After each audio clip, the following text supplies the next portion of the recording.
General- Generalidades y nervios craneales y el nervio craneal número. Participantes: mi persona, Fabiana Belis Cuellar, Alison Quispe Laime, Ruth Valeria Rodríguez Pérez, Valeria Malento Conas Cruz y Lisel Zurita Barrio.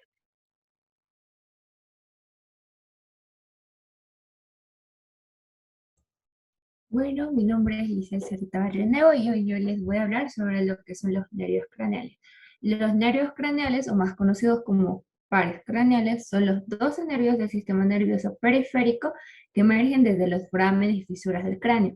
Como podemos observar en la imagen, su orden va desde el 1 al 12, en el cual se enumera números romanos, y está determinado según la ubicación de salida del cráneo. Como podemos ver, aquí empieza desde el 1 y va como un medio círculo, llegando hasta lo que es el último par craneal, que es el 12. Los pares craneales hablan sobre 12 pares craneales que surgen de la base del encéfalo, que llegan a los músculos y los órganos de los sentidos, localizados sobre todo en lo que es en la cabeza y el cuello. Y voy a hablar un poco más sobre esto en la siguiente diapositiva. Bueno, como ya bien les había dicho, los nervios craneales o pares craneales son 12, los cuales nos proporcionan información motora y sensitiva de las estructuras de la cabeza y el cuello, controlando las actividades de esta región. Transmiten lo que es información entre el encéfalo y los órganos de los sentidos como ojos, nariz, lengua, oídos. Estos nos hacen lo que son las expresiones, como reír, enojarse, tristeza, y estos realmente son muy importantes ya que nos permiten y facilitan lo que es realizar nuestro día a día de manera cómoda y eficiente, ya que llevan parte de la información de nuestros sentidos al cerebro y del cerebro a algunos de nuestros músculos y viceversa. Estos nervios se encargan de lo que es llevar la información y conectarlo al encéfalo, y eso sería lo que es un poco de la introducción, lo que son los 12 pares craneales, los cuales son muy importantes para el ser vivo, para el ser humano. Bueno, ya bien habiendo, ya después de haberles dado esta pequeña introducción, vamos a hablar sobre lo que son los hemisferios, que se encuentran en la siguiente diapositiva. Estas funciones del hemisferio son dos, las cuales podemos observar: el hemisferio derecho y el hemisferio izquierdo. Ahora, el hemisferio derecho, ¿de qué trata? Bueno, este hemisferio es lo que es el conocimiento musical y artístico, genera el conocimiento emocional del lenguaje, identifica y discrimina los diferentes olores, expresiones artísticas. Y bueno, ya habiendo dicho esto, lo que se refiere al hemisferio derecho es lo que es el control de la expresión no verbal y de las interpretaciones de las imágenes. Debido a esto, la inteligencia espacial, la percepción, la capacidad de expresar emociones, de captarla, radica en lo que es el hemisferio derecho. Ahora, en el hemisferio izquierdo, da lo que es el razonamiento, habilidades numéricas y científicas, capacidad para utilizar y comprender el lenguaje escrito. Bueno, el hemisferio izquierdo es el dominante en la mayoría de las personas. A diferencia del hemisferio derecho, el hemisferio izquierdo está relacionado con la parte verbal de la comunicación. Se encarga de racionar, la capacidad del análisis, la lógica, operaciones matemáticas. Y bueno, en la siguiente diapositiva vemos lo que es una pequeña imagen sobre lo que podemos ver del hemisferio derecho y izquierdo. Aquí claramente nos puede mostrar en que el hemisferio derecho es el hemisferio más artístico, es conocido como el hemisferio más creativo, donde se muestra lo que ya había dicho, el no verbal, es analógico, demuestra emociones y sentimientos, visualiza. eh, el hemisferio derecho se trata de todo lo que es la creatividad, las expresiones artísticas, y en el hemisferio izquierdo podemos ver que es lo contrario al hemisferio derecho. Es lo verbal, lo abstracto, lo temporal, lo que está basado en lo que es la realidad, lo que es las funciones racionales y también lo que son las operaciones matemáticas, deducciones. Es por eso en la que se llega a una conclusión en la que en el hemisferio izquierdo y derecho, en el hemisferio derecho son la parte más creativa, donde uno quiere pintar, quiere tener más emociones, más sentimientos, más gusto a la música, Y el hemisferio izquierdo es todo lo contrario a lo que es el hemisferio derecho. Es más a lo matemático, a lo verbal, la lectura, la escritura. Es por eso que, según algunos científicos, el hemisferio izquierdo es el dominante en la mayoría de las personas.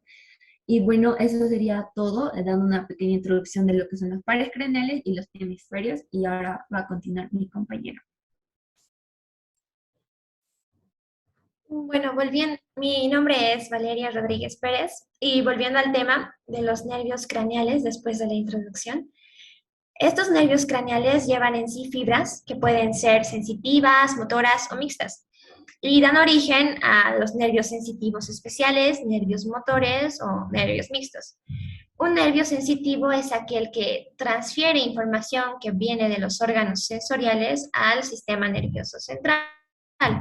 Y dentro de esta clasificación tenemos a tres tipos de pares. El primer par craneal, el nervio olfatorio, el segundo, el nervio óptico, y el octavo, que es el nervio vestíbulo coclear.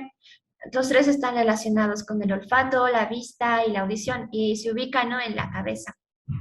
La característica es que los cuerpos de las neuronas sensitivas se localizan en ganglios que están fuera del encéfalo. Por el contrario, tenemos a los nervios motores. Los nervios motores son los que envían órdenes que vienen del sistema nervioso central a los órganos efectores, es decir, del sistema nervioso central a ya sean músculos o las glándulas, para que lleven a cabo acciones. Los pares craneales que entran en esta clasificación son el tercer par craneal, el nervio oculomotor, el cuarto, el nervio troclear, el sexto, el nervio abducens, el onceavo, el nervio accesorio, y el doceavo, el nervio hipogloso. La característica de estos es que las axones que poseen abandonan el encéfalo, mientras que los cuerpos de las neuronas se hallan en núcleos dentro del encéfalo. Los nervios motores dentro de sus axones poseen clasificaciones, y tenemos dos, que son los axones motores branquiales, que son los que inervan el músculo esquelético, y dentro están los arcos faríngeos. Y como en esta imagen podemos ver, son cuatro: el primer arco faríngeo, el segundo, el tercero y el cuarto, ¿no?, cada uno en su color y con su localización. Lo que los caracteriza es que primero estos nervios salen a través de los nervios craneales mixtos y del nervio accesorio. Luego tenemos a los axones motores somáticos. Estos inervan el músculo esquelético, pero en especial donde se encuentran las somitas cefálicas. Eso quiere decir, ¿no?, los músculos que son oculares y linguales, y salen a través de estos nervios motores que vimos, que son estos 5 pares. Pero a su vez, los axones motores somáticos se subdividen en axones motores autónomos. Son los que inervan músculo liso, cardíaco y las glándulas, y parte del sistema nervioso parasimpático. Continuando así con los nervios mixtos, los que pertenecen a esta clasificación son el quinto par craneal, que es el nervio trigémino, el séptimo, el nervio facial, el noveno, el glosofaringeo, y el décimo, que es el nervio vago. Se los llama mixtos porque contienen axones sensitivas, así como axones motores.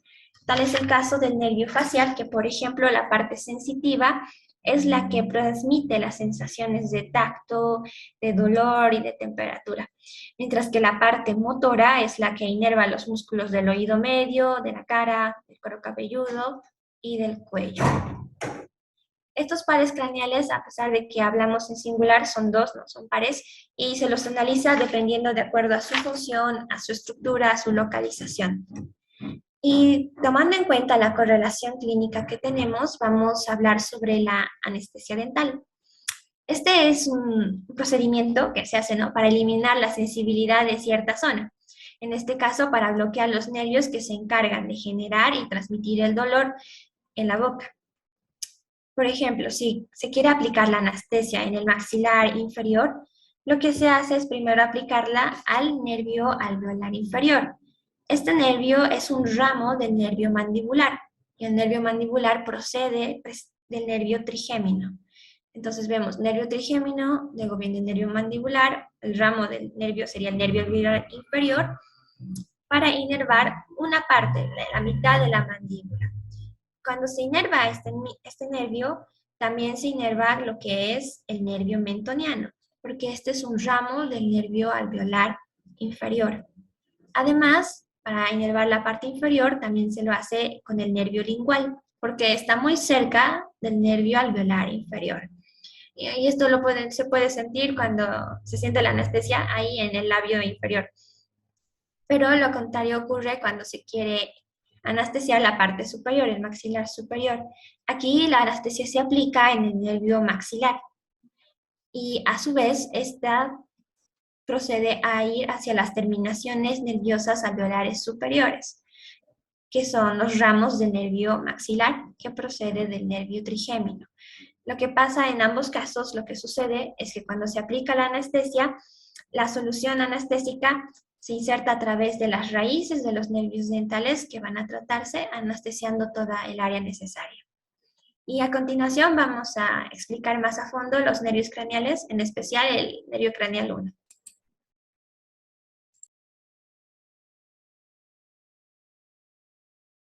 Ok, mi nombre es Fabiana Beliscuellar y yo les voy a explicar cuál es el primer par craneal, que este sería viniendo siendo el primero, que es el nervio olfatorio.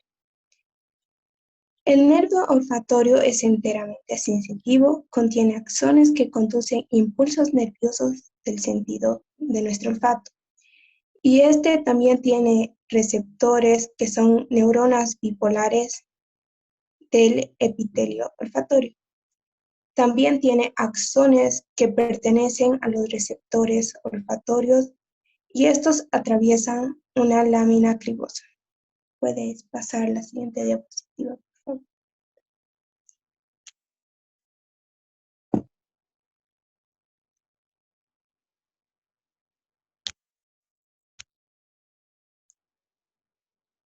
Ya. Ahora, como en nuestro objetivo que vamos a hacer es identificar la terminación del nervio olfatorio en el encéfalo y el foramen del cráneo que atraviesa. Ok, como hemos escuchado, el nervio es enteramente sensitivo y contiene axones, que aquí en nuestra imagen lo podemos ver. Y estos axones dan impulsos nerviosos al sentido del olfato. El epitelio olfatorio que se encuentra en la parte de aquí ocupa la parte superior de la cavidad nasal, que sería esta es nuestra cavidad nasal. Y cubre la cara inferior de la lámina cribosa. Se extiende hacia abajo a lo largo del cornete superior. Ahora vamos a ver los receptores. ¿Qué son los receptores? Son neuronas bipolares que están a lo largo del cornete superior. Cada de estas presenta única dentrina sensitable al olor, desde el lado del cuerpo neuronal y un axón aminélico que en el extremo opuesto. Los axes de los axones pertenecientes a los receptores olfatorios se presentan en la lámina cribosa. Y estos a cada lado de nuestra nariz son 20 y en total son 40 axones que forman los nervios olfatorios de derecho a izquierdo. Y ahora mi compañera va a explicar un poco más a fondo esto. Buenas tardes, mi nombre es Valeria Maleta Canaz Cruz y voy a seguir continuando el tema. Los nervios olfatorios finalizan en dos masas de sustancia gris denominadas bulbos olfatorios. ¿Y qué son los bulbos olfatorios? Bueno, son una masa redonda de tejido que contiene varios tipos de células nerviosas que participan en el sentido del olfato. Como se puede ver aquí en las imágenes, no sé si se nota, pero está ubicada en la parte de arriba de la nariz. Ya. Los bulbos olfatorios reciben información acerca de los olores de la nariz y la envían al cerebro a través de los tractos olfatorios, que son dos proyecciones del encéfalo que descansan sobre la lámina cribosa del etmoides. Acá se puede ver los nervios olfatorios, que son de arriba para abajo. Ya, en su interior, los axones terminales de los receptores olfatorios hacen la sinapsis con las dendritas y cuerpos celulares de las neuronas siguientes que forman la vía olfatoria. Y bueno, la sinapsis es la manera en la que se organizan las neuronas y las divisiones del sistema nervioso.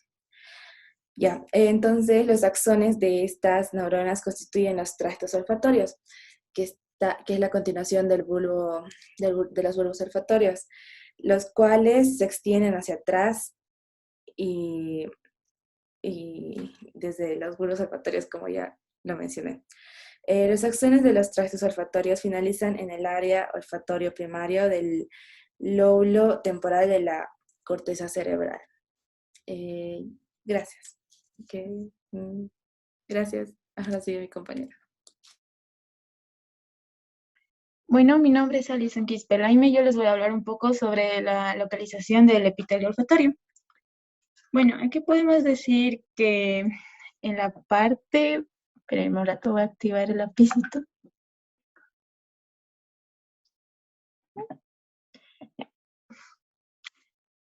En la parte posterior de la cavidad nasal, como aquí vemos, esta sería la cavidad nasal, podemos encontrar el epitelio olfatorio, que es esta parte que está rodeado con negro.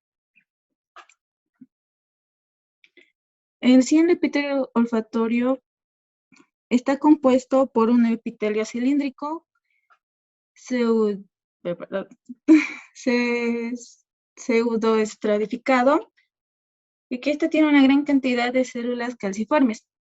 También el epitelio olfatorio ayuda a captar los olores y ayuda a captar los olores de nuestro entorno. Bueno, como dije antes también, el epitelio olfatorio se encuentra en la parte superior de la cavidad nasal, justo debajo de la lámina cribosa. Aquí podemos ver la lámina cribosa que estaría por acá. Siguiente página, por favor.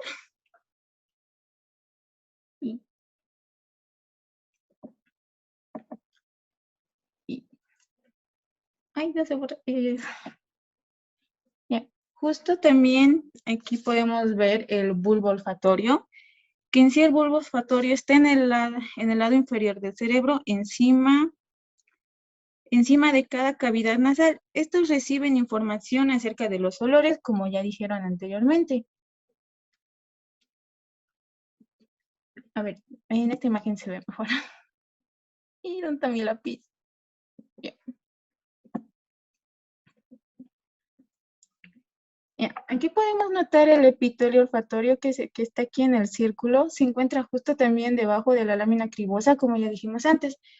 El bulbo olfatorio contiene estos receptores olfatorios que son los encargados de enviar la información al epitelio olfatorio para captar en sí los olores. Y también el epitelio olfatorio se encuentra justo en la parte superior del cornete nasal. Como podemos ver en la primera imagen, aquí está el cornete nasal, donde se puede llegar a encontrar el epitelio olfatorio. El epitelio olfatorio. Y para complementar un poco, ¿qué es un cornete nasal? Bueno, un cornete nasal son estructuras formadas por huesos compactos, cuya cubierta está formada por una delicada mucosa nasal. Estos se ubican en las partes laterales de cada cámara nasal. Y bueno, también el epitelio olfatorio, como en esta imagen, lo medio rosadita, se puede decir que el epitelio olfatorio está comprendido por receptores especiales del olfato. Esta se encuentra en las láminas cribosa.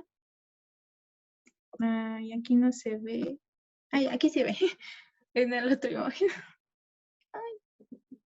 Ya. Se encuentra en la lámina cribosa.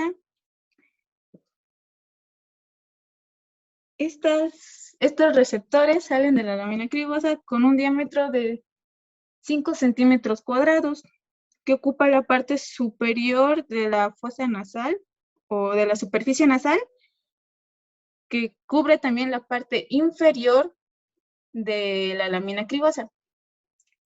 Y para terminar o finalizar, se podría decir que el epitelio olfativo está conformada por células receptoras, o sea que estas células receptoras forman el epitelio olfativo. Gracias.